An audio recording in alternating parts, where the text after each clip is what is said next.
ഹരീഷ്, ഈ 96 ഒഴിവാക്കണമെന്ന് പറഞ്ഞിരുന്നു, പക്ഷെ 96 ഇതിൽ കാണാൻ കഴിയുന്നുണ്ട്. അതെ, 96 ഒഴിവാക്കണമെന്ന് ഏത് സാഹചര്യത്തിലാണ് കമ്മീഷൻ പറഞ്ഞതെന്ന് വ്യക്തമല്ല. 96 പ്രൈവസി അടങ്ങിയ എന്തെങ്കിലും സംഗതി ഉണ്ട്. ഒരു പക്ഷേ 96 പാരഗ്രാഫ് മുഴുവനില്ല, അതിന്റെ ഒരു ഭാഗം മാത്രമായിരിക്കും ഈ 48 വന്നിട്ടുള്ളത്. ബാക്കി അടുത്ത പേജിൽ ഉണ്ടായി കാണണം ആ പേരുകൾ എന്ന് തോന്നുന്നില്ല. എനിക്ക് തോന്നുന്നത് 96-ാമത്തെ പാരഗ്രാഫ്, സാധാരണ ചെറിയ ചെറിയ പാരഗ്രാഫുകളും ഉണ്ട് കമ്മിറ്റി റിപ്പോർട്ടിൽ. അതുകൊണ്ട് 96-ാമത്തെ പാരഗ്രാഫ് ഞാൻ മനസ്സിലാക്കുന്നത് ശരിയാണെങ്കിൽ കമ്മീഷന്റെ ഉത്തരവിൽ സംഭവിച്ച ഒരു ടൈപ്പോഗ്രാഫിക്കൽ എററാണ് പാരഗ്രാഫ് 96 കൊടുക്കരുത് എന്ന് പറഞ്ഞത്. അല്ലെങ്കിൽ 96-നകത്ത് റിവീൽ ചെയ്യപ്പെടാതിരിക്കാനുള്ള ഒന്നുമില്ല, പ്രൈവസിയുമായി ബന്ധപ്പെട്ട ഒന്നുമില്ല. അതുകൊണ്ട് തന്നെ 96 ആയിരിക്കില്ല, ഒരു പക്ഷേ 97 ആയിരിക്കാം അത്തരം വിവരങ്ങൾ അടങ്ങിയ സംഗതി, നമുക്കറിയില്ല. പക്ഷെ ഏതായാലും 96 പുറത്തു വന്നിരിക്കുന്നു, ഒന്നും സംഭവിച്ചിട്ടില്ല, ആരുടെയും പ്രൈവസി 96 ലംഘിച്ചിട്ടില്ല. പിന്നെ അവശേഷിക്കുന്നത് 96-ന്റെ കണ്ടിന്യൂഷൻ ആയിട്ട് അതേ സബ് ഹെഡിങ്ങിന്റെ കീഴിൽ വരുന്ന മറ്റു വിഷയങ്ങളാണ്. അത് കഴിഞ്ഞ് 108-ലേക്ക് എത്തുമ്പോഴത്തേക്കും മറ്റൊരു സബ് ഹെഡിങ്ങിലേക്ക് റിപ്പോർട്ട് പോവുകയാണ്. അപ്പൊ അതിന്റെ അർത്ഥം 96-ന്റെ കണ്ടിന്യൂഷൻ ആണ് അടുത്ത 10 പാരഗ്രാഫുകളിൽ നിന്ന് വേണം നമ്മൾ കണക്കാക്കാൻ. അങ്ങനെ വരുമ്പോൾ 96-ൽ പറഞ്ഞിരിക്കുന്നത് ഈ മൊത്തം റിപ്പോർട്ടിൽ ഏറ്റവും ഗൗരവമായ, ഒരു പക്ഷേ ഏറ്റവും ഗൗരവമായിട്ടുള്ള ഒബ്സർവേഷനാണ് കമ്മിറ്റി നടത്തിയിരിക്കുന്നത്. അത് ഞങ്ങൾക്ക് തെളിവ് കണ്ടെത്തിയതിന്റെ അടിസ്ഥാനത്തിൽ ബോധ്യമുണ്ട് ഇതിൽ പ്രധാനപ്പെട്ട ആളുകളാണ് വെരി വെൽ നോൺ പീപ്പിൾ. അത് വെറും വെൽ നോൺ പീപ്പിൾ അല്ല. വെൽ നോൺ പീപ്പിൾ എന്ന് പറഞ്ഞാൽ നമുക്ക് വരുന്നതിനേക്കാൾ നമുക്കറിയാം, ജസ്റ്റിസ് ഹേമ എത്രയോ കേസുകളിൽ വിധി എഴുതിയിട്ടുള്ള ജഡ്ജിയാണ്. അവർ ഓരോ വാക്കും വളരെ കെയർഫുൾ ആയിട്ടാണ് ഉപയോഗിച്ചിരിക്കുക. അപ്പൊ വെരി വെൽ നോൺ പീപ്പിൾ എന്ന് പറയണമെങ്കിൽ തീർച്ചയായിട്ടും, എന്ന് മാത്രമല്ല ഞാൻ ഇതിന്റെ കോണ്ടക്സ്റ്റിനെ അവരുടെ ഭാഗത്തു നിന്ന് നോക്കിക്കാണാൻ ശ്രമിക്കുകയായിരുന്നു, ഈ കമ്മിറ്റിയുടെ ഭാഗത്തു നിന്ന്. അപ്പൊ ഈ കമ്മിറ്റിയുടെ ഭാഗത്ത് നിന്ന് നോക്കിക്കാണുമ്പോൾ ഒരുപാട് കേസുകൾ, റേപ്പ് കേസുകൾ ഉൾപ്പെടെ നടത്തിയിട്ടുള്ള അതിപ്രഗത്ഭയായ ഒരു അഭിഭാഷകയായിരുന്നു ജസ്റ്റിസ് ഹേമ. അവര് അവസാനം ഹൈക്കോടതിയിലെ ജഡ്ജിയായി തന്നെ വന്നു. അവർ ഒരുപാട് കേസുകളിൽ വിധി പറഞ്ഞു. അവർ ഒരുപാട് ക്രിമിനൽ കേസുകൾ കണ്ടിട്ടുണ്ട്. ഇത്തരം പെർപെട്രേറ്റേഴ്സിനെ അവർക്കറിയാം, അവരുടെ മോഡസ് ഓപ്പറാൻഡി അറിയാം. പക്ഷെ അവർ തുടക്കത്തിൽ ഇത് അന്വേഷിച്ച് തുടങ്ങിയപ്പോൾ അവർക്ക് പോലും ശരിയായിരിക്കില്ല എന്ന് തോന്നിയ അത്ര ഗൗരവത്തിൽ കാര്യങ്ങൾ നടന്നിട്ടുണ്ടെന്നാണ് റിപ്പോർട്ടിൽ അവർ തന്നെ പറഞ്ഞിരിക്കുന്നത്. അപ്പൊ അതിന്റെ അർത്ഥം അവരെ പോലും ഞെട്ടിപ്പിക്കുന്ന തരത്തിലുള്ള ചില സംഗതികൾ അതിനകത്ത് വന്നു, ചില ആളുകൾ വന്നു.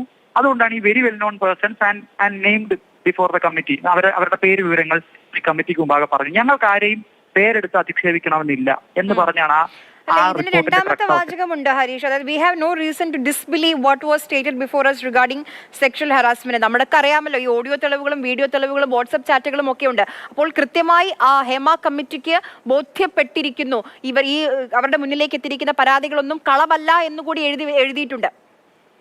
അതെ, ടേംസ് ഓഫ് റെഫറൻസിനകത്ത് ഹേമ കമ്മിറ്റിയോട് ഇവർക്കെതിരായി കേസെടുത്ത് അന്വേഷിക്കണമോ എന്ന ചോദ്യം ചോദിച്ചിരുന്നെങ്കിൽ മാത്രമേ നമുക്ക് അതിനുള്ള ഉത്തരം കിട്ടുള്ളൂ. ചോദിക്കാത്ത ചോദ്യത്തിന് കമ്മിറ്റിയിൽ നിന്നൊരു ഉത്തരം കിട്ടുക സാധ്യമല്ല. കമ്മിറ്റിയുടെ പർപ്പസ് അതല്ല. പക്ഷെ സ്റ്റേറ്റിനൊരു പർപ്പസ് ഉണ്ട്.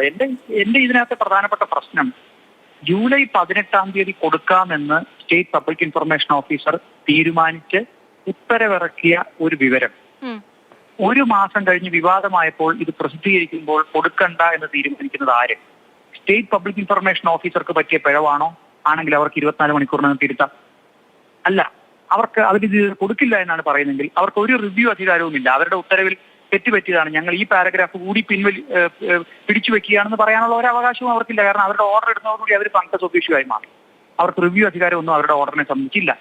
ഇനി ഈ കാര്യം വാസ്തവത്തിൽ കമ്മീഷനാണ് പരിശോധിക്കേണ്ടത്. കാരണം അവർ തരുന്നില്ല എങ്കിൽ അവര് തരാമെന്ന് ഉത്തരവിട്ട 10 പാരഗ്രാഫുകൾ തരുന്നില്ല എങ്കിൽ ആ തരാത്തതിന് അവര് സമാധാനം പറയേണ്ടി വരും. അവർക്ക് 250 രൂപ വീതം ഒരു ദിവസം പിഴ കൊടുക്കേണ്ടതായിട്ട് വരും. എന്തിനാണ് മറച്ചുവെച്ചതെന്നുള്ള കാര്യം കമ്മീഷൻ തന്നെ നേരത്തെ പറയുന്നുണ്ട്. പല ഉദ്യോഗസ്ഥരും ഇതുമായി ബന്ധപ്പെട്ട വിവരങ്ങൾ മറച്ചുവെക്കാൻ ശ്രമിച്ചു എന്ന് കമ്മീഷന്റെ ഉത്തരവിൽ പറയുന്നുണ്ട്.